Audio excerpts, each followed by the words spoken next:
it's sad, dude. The Sox were my first love, as you guys know. I mean, We talk about that all the time here. that epic tried to get those monster seats and just Bro, I was so hyped. I thought I had scooped. I don't know why I thought they'd be in our budget, but that was just like a high school kid thing. But Yeah. Will, tell that story real quick. I mean, all it was just like, we wanted to go to a game, and I looked up. It was definitely on like Ace Tickets, and I hadn't figured out like how the seating chart like actually worked. And so like the green monster seats were definitely like there was like some letters in front. And they were relatively new, right? Yeah, they were. This was like one of their first or second years that they had the seats, and it was so like sections, GR 1 through 9 or something like that. But then like I found tickets for us in like section 7, which was like right field grandstand or something. And I just didn't like, I just like, all I could see was like the 7, like kept checking back and forth. Like, yeah, this has to be them, but they were probably, I don't know what, like $50 because we could afford them. You know what I mean? It wound up like after the StubHub rip, it was like $90, which for a young man at that time, that's some cheddar, but we thought we were getting monster seats. Yeah. So it seemed worth it. If you go check monster seats to this day, they're like basically like $1,000. It must be insane. Yeah, they're that was the probably most our last expensive best shot at getting in there, and we blew it. Have you guys ever sat up there?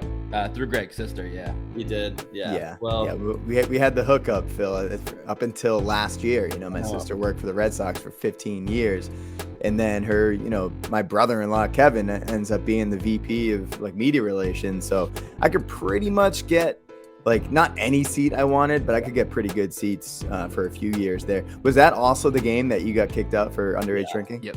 Yeah, I mean that makes sense now. Like thinking back on it, like we had all these expectations of sitting in the monster seats. So Phil comes through and scoops up some Fenway beers that are like $15. So we probably ended up spending like, I don't know what, $150. Oh, it was a net negative day for sure. It was it was tough. I had like 4 beers. I was wasted, just like upset.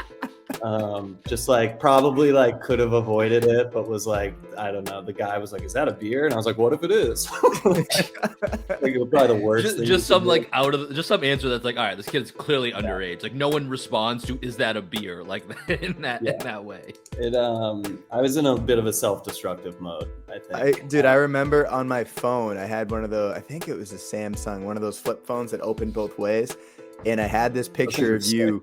They were sick with the keyboard that went both ways too. Yeah.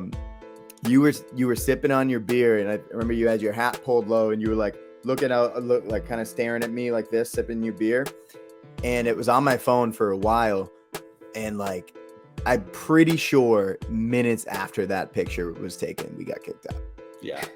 Which, like, ultimately, it makes for a good story. What comedy is just tragedy plus time, right? So I'm happy the way it all went down.